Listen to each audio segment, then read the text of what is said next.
ones like were John Carpenter, and he's known for doing Halloween, and then another one that I know very well is sorry if I screw his name up, but it's Tobe Hooper, and he did the Texas Chainsaw Massacre, the original 1974 version, and the Texas Chainsaw Massacre 2 in 1986, and then I was also looking at the different episodes that they have made, such as one that I found really interesting. It was called The Fair Hair Child. Mm-hmm. It had the elements of horror in it that was really, really good. I would say almost like a cross between an Exorcist movie and almost like a child's play, in my opinion, but it's really, really good. I do like the episodes a lot. So this is more like a series, like little episodic installments? Is that what you're talking about? Yeah, the average one usually runs about 55 minutes, and it does have commercials in it, so yeah.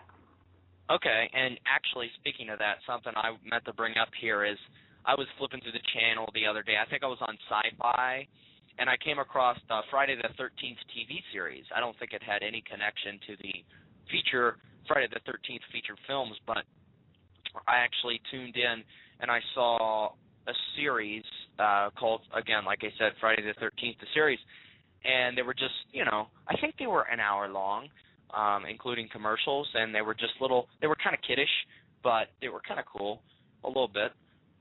Just kind of some episodes there pertaining to horror, so very interesting there.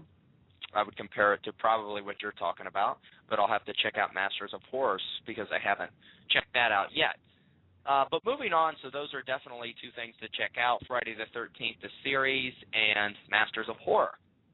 So just kind of go ahead and moving on, talking a little bit more about Scream 4 coming out April 15th, 2011.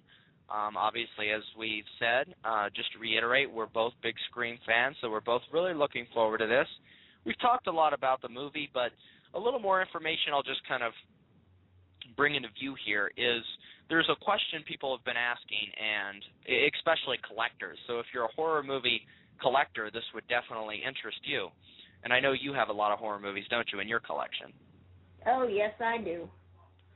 So for you collectors, some information here from the Internet Movie Database here online, and a lot of people have been asking if there are going to be any re-releases of the original trilogy due to the release of Scream 4. It is possible that there will be special editions of Scream 1, 2, and 3 released due to the release of Scream 4. A new box set is coming out with the first three due out September 8th, 2009.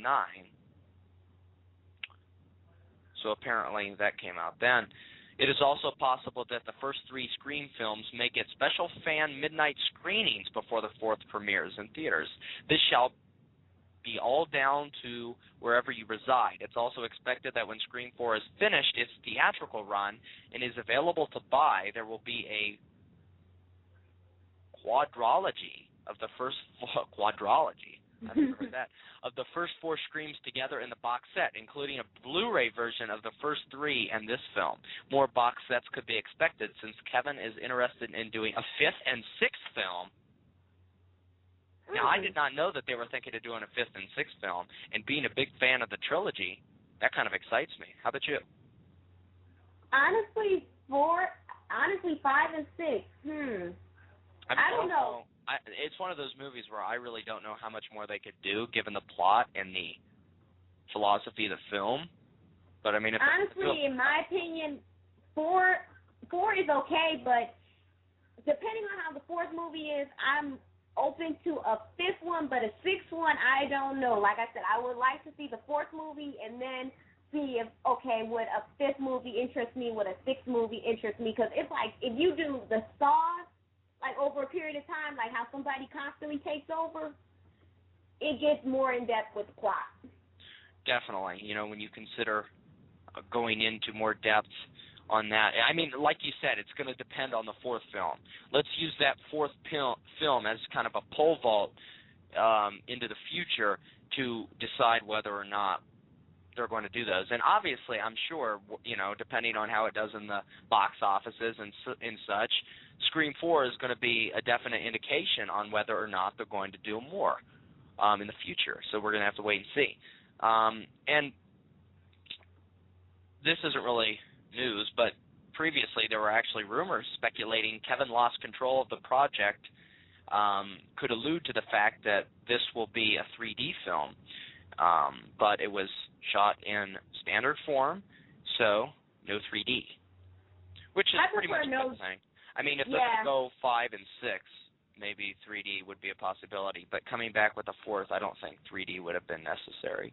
I don't think 3D really is necessary for a horror movie, because it's like, if you are so focused on getting that, like, making people feel all the blood, the gore coming at them, it takes away from it. Like, you're just more concerned with getting flashed on.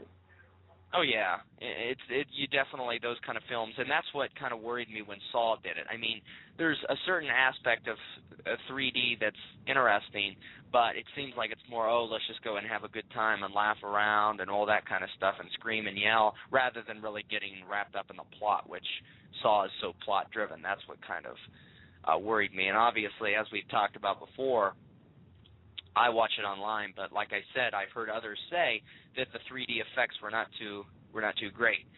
So they kind of fucked up with that one. Because honestly, 3D does take away from it, because when I went to go see Off Topic, I went to go see Avatar, I had to keep taking my 3D glasses off every time because I was too. The glasses honestly were an annoyance to me, because I just wanted to sit there and watch the movie the way it should be watched. I don't want these 3D glasses in my face, and I have to constantly pull them up and down, up and down. I think the only movie I saw in theaters that was 3D was like frickin' when I was really young. It was like Spy Kids 3D or something. But that's different. I mean, you can do it with that. That's just, I mean, that's not really deep in plot. But when you're talking about a movie like Saw that's going to go really in depth in plot, you don't want to spoil it with all the 3D and 3D effects. But I think, like, most people add the 3D effects just to get those people who are diehard 3D fans, just to get them into box office, too. Well, yeah. And, I mean, and you know what? That could have been it, because the later installments of Saw, according to some internet sites and such, had not been doing that great in the box office. Paranormal Activity is still doing better than Saw 3D in the box office. And I think that was maybe a desperate plea to kind of take the box office earnings or box office gains, goals, whatever you want to call it, kind of really raise those in attempt to possibly save the Saw franchise and go into more sequels, because apparently they were going to try to do a few more, but since it hadn't done that well the past few times in box offices, they're not going to do so. And like I said, we're not going to give spoilers out yet, but like I've said time after time after time after time after time again, an individual's involvement was revealed but not explained, and that is all I'm going to say. Mm-hmm. Paranormal... go ahead. Because another thing is, like, near the movie theaters near me, they charge extra for a 3D versus going to go see it regular, so you get more money for 3D. Yeah. They're gonna jack the prices up $3 or $4 a ticket's what they're gonna do. That's why they put 3D out. Be like, hey, we get extra money. I mean, if you go in the theater, you don't have to watch it in 3D either, but you got people who just want to see everything in 3D. They're just most people that are going to a 3D movie are probably going to anyway. Yeah. Okay, let's go off the Saw subject and I guess talk a little bit more about Paranormal Activity 2. A little bit of information I guess we could add to this. There's not much, but I guess we could go ahead and just go ahead with reading some goofs. We have some goofs, so I'm not a huge fan of Paranormal Activity, so I'll find great pleasure in doing this. But the movie is set in 2006, but during one of the earlier scenes before the demon attacks, the TV is seen in the background of the kitchen table, and and the Dyson advert that was released in 2009 is clearly visible. Ouch. What is that, a TV or something? Some sort of appliance? Yeah, the brand of TV was released in 2009, and the film was supposed to be shot in 2006. Mm-hmm. Smooth. But another thing that I had noticed, if you look at the poster for Paranormal Activity, the one with the kid standing up in the crib, if you look in the mirror, that crib has no reflection of him. Oh. Huh.